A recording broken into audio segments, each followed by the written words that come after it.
Assalamualaikum warahmatullahi wabarakatuh. Halo adik-adik, apa kabar semuanya? Alhamdulillah, semoga semuanya dalam keadaan sehat selalu ya. Nah, sebelum kita memulai pembelajaran, alangkah baiknya kita membaca doa terlebih dahulu. Berdoa dalam hati dimulai.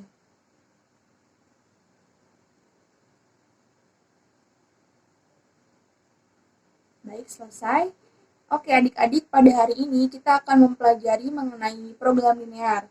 Program linear ini merupakan matematika wajib untuk kelas 11. Baik, langsung saja kita simak pembahasan terkait program linear ya. Ya, sebelum kita lanjut kepada pembahasan materi program linear, kita harus mengetahui terlebih dahulu kompetensi dasar dari materi program linear ini. Yang pertama, menjelaskan program linear dua variabel dan metode penyelesaiannya dengan menggunakan masalah kontekstual. Lalu kemudian yang kedua, menyelesaikan masalah kontekstual yang berkaitan dengan program linear dua variabel. Lalu setelah itu ada manfaat program linear dalam kehidupan sehari-hari. Yang pertama, menentukan keuntungan atau nilai maksimum dalam penjualan produk. Lalu yang kedua, menentukan biaya atau nilai minimum produksi. Misalnya ada seorang pengusaha yang mengelola sebuah perusahaan, dia ingin memiliki profit yang tinggi atau ingin menaikkan profitnya. Lalu pengusaha tersebut hanya memiliki modal yang kecil dan dia menginginkan untuk mendapatkan keuntungan yang banyak. Dan contoh yang selanjutnya yaitu ada seorang petani. Petani memiliki lahan yang terbatas, lalu petani tersebut ingin memiliki hasil panen yang lebih banyak. Nah, masalah-masalah seperti ini dibahas dalam materi program linear. Selanjutnya yaitu pembahasan. Pembahasan dalam materi program linear ini ada 3. Yang pertama yaitu mengenai sistem pertidaksamaan linear dua variabel. Lalu yang kedua model matematika. Dan yang ketiga nilai optimum fungsi tujuan. Nah adik-adik, pada pertemuan kita di hari ini kita akan membahas mengenai sistem pertidaksamaan linear dua variabel. Nah, apa sih sistem pertidaksamaan linear dua variabel? Ya, sistem pertidaksamaan linear dua variabel yaitu pertidaksamaan linear yang memiliki dua peubah, misalkan X dan Y. Kemudian bentuk umumnya ini ada 4. Yang pertama, AX plus BY lebih dari C.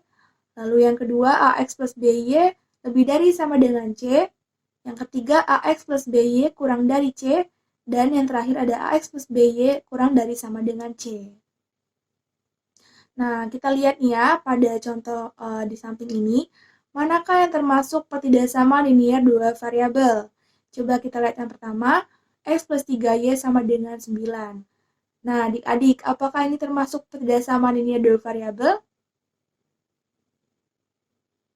Ya, ini tidak termasuk pertidaksamaan linear dua variabel, karena tandanya sama dengan.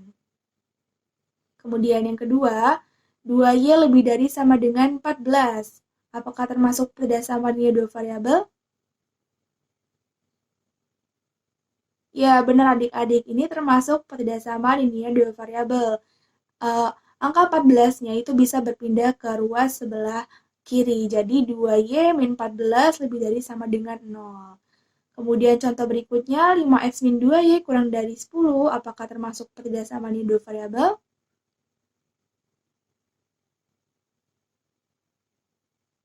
Ya, ini termasuk pertidaksamaan linear dua variabel.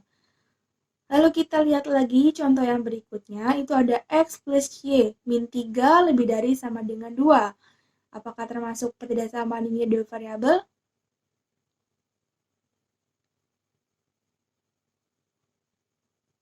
Ya, adik-adik benar, ini termasuk pertidaksamaan linear dua variabel. Min 3-nya atau negatif 3-nya bisa kita pindahkan ke ruas sebelah kanan. Jadi, X plus Y lebih dari sama dengan 2 ditambah 3. Jadi, X plus Y lebih dari sama dengan 5. Contoh berikutnya yaitu X pangkat 4 min 16Y kurang dari 8. Ya, udah jelas ya adik-adik, ini bukan merupakan pertidaksamaan linear dua variabel karena X-nya itu berpangkatkan 4. Kemudian contoh yang selanjutnya yaitu X plus 7XY kurang dari 5. Apakah termasuk pertidaksamaan linear dua variabel? Ya, ini juga bukan termasuk pertidaksamaan linear dua variabel. Lalu contoh yang terakhir, 4x plus 4y lebih dari 3. Ya, ini termasuk pertidaksamaan linear dua variabel. Oke, semoga adik-adik bisa memahami pertidaksamaan linear dua variabel. Ya, kita langsung lanjut aja ke slide berikutnya. Baik adik-adik, sekarang pembahasan berikutnya yaitu menggambar grafik pertidaksamaan. Nah, ada 4 langkah untuk menggambar grafik pertidaksamaan. Yang pertama yaitu menentukan titik-titik potong sumbu X dan sumbu Y. Lalu yang kedua, menentukan titik uji. Yang ketiga, menentukan arsiran. Dan yang terakhir, menentukan daerah penyelesaiannya. Baik adik-adik, sekarang langsung saja kita simak contoh-contohnya. Yang pertama yaitu ada contoh X plus 2Y lebih dari sama dengan 4. Nah, langkah-langkahnya seperti yang sudah disebutkan sebelumnya, yaitu yang pertama menentukan titik potong sumbu X dan sumbu Y-nya terlebih dahulu. Kita buat tabel seperti ini agar lebih mudah. Lalu kita masukkan nilai X-nya sama dengan 0 untuk mencari nilai Y-nya. Jika X-nya sama dengan 0, maka X plus 2Y sama dengan 4, tanda sebelumnya itu kan lebih dari sama dengan. Nah, tetapi untuk mencari titik potongnya, maka kita ubah terlebih dahulu tandanya menjadi sama dengan. Jadi X plus 2Y sama dengan 4, kita substitusikan nilai X-nya sama dengan 0, jadi 0 plus 2Y sama dengan 4, 2Y sama dengan 4, kemudian Y-nya 4 dibagi 2, maka didapatkan nilai Y-nya yaitu sama dengan 2.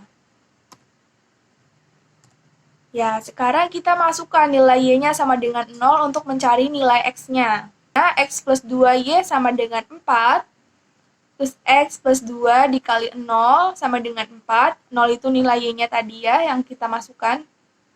Terus X ditambah 0 sama dengan 4, maka didapatkan nilai X-nya sama dengan 4. Jadi, titik potong sumbu X dan sumbu Y-nya yaitu 0,2 dan 4,0. Nah, ini udah ada gambar koordinat kartesiusnya. Nah, kemudian ini merupakan titik potong sumbu X dan sumbu Y-nya yaitu 0,2 dan 4,0. Lalu kita tarik garis lurus atau garis linear. Karena ini tandanya lebih dari sama dengan, maka garisnya garis lurus. Tetapi kalau tandanya lebih dari atau kurang dari saja, maka garisnya putus-putus. Kita tarik garis, dari garis dari 0,2 dan 4,0. Titik 0,2 dan 4,0. Kemudian yang kedua yaitu menentukan titik uji 0,0. Nah, kenapa kita pakainya 0,0? Agar lebih mudah. Lalu kita masukkan pertidaksamaannya X plus 2Y lebih dari sama dengan 4. Kita substitusikan nilai X-nya sama dengan 0 dan nilai Y-nya sama dengan 0. Jadi 0 ditambah 2 dikali 0 lebih dari sama dengan 4. Maka 0 ditambah 0 lebih dari sama dengan 4. Didapatkan hasil 0 lebih dari sama dengan 4. Nah, apakah 0 itu lebih dari sama dengan 4? Ya, salah. Kita lanjut ke langkah yang ketiga, yaitu menentukan arsiran. Karena 0,0 itu salah, atau tadi 0 lebih dari sama dengan 4 itu merupakan pernyataan atau nilai yang salah, maka daerah himpunan penyelesaiannya menjauhi titik pusat. Artinya, arsirannya itu di atas atau di sebelah kanan garis, bukan di sebelah kiri garis. Jadi arsirannya menjauhi titik pusat, maka daerah penyelesaiannya merupakan daerah yang atas atau daerah yang kanan adik-adik. Lanjut ke contoh berikutnya, yaitu tentukan daerah himpunan penyelesaian 3x min 3y kurang dari sama dengan 3. Langkah-langkahnya masih sama seperti yang tadi, yaitu yang pertama menentukan titik potong sumbu x dan sumbu y-nya. Kita masukkan nilai X-nya sama dengan 0 untuk mencari nilai Y-nya, dan kita juga masukkan nilai Y-nya sama dengan 0 untuk mencari nilai X-nya. Jika X-nya sama dengan 0, maka 3X min 3Y sama dengan 3. 3 dikali 0 min 3Y sama dengan 3. 0 sama dengan 0 min 3Y sama dengan 3. Maka min 3Y sama dengan 3. Maka didapatkan nilai Y-nya yaitu 3 per min 3 sama dengan min 1. Jadi nilainya sama dengan min 1 atau negatif 1. Kemudian kita masukkan nilai y-nya sama dengan 0 untuk mencari nilai x-nya. Ya, 3x min 3y sama dengan 3. 3x min 3, kita masukkan nilai 0-nya, min 3 dikali 0 sama dengan 3. 3x min 0 sama dengan 3. 3x sama dengan 3. Jadi x-nya 3 per 3 sama dengan 1. Maka titik potong sumbu x dan sumbu y-nya yaitu 0, negatif 1 dan 1,0. Seperti ini. Lalu kita tarik garis lurus atau garis linear. Ya. Kemudian langkah yang kedua yaitu menentukan titik uji 0,0. Kita masukkan petidaksamaannya, 3x min 3y kurang dari sama dengan 3. Kemudian kita masukkan titik uji 0,0-nya. Untuk x-nya itu sama dengan 0 dan y-nya juga sama dengan 0. Jadi 3 dikali 0 dikurang 3 dikali 0 kurang dari sama dengan 3. Maka hasilnya 0 min 0 sama dengan 0. Jadi 0 kurang dari sama dengan 3. Nah, pernyataan ini merupakan pernyataan yang benar gitu.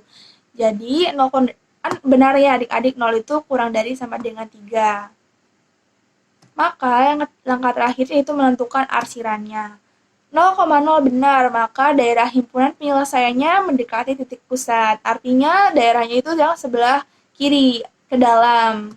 Nah, ini daerah himpunan penyelesaiannya.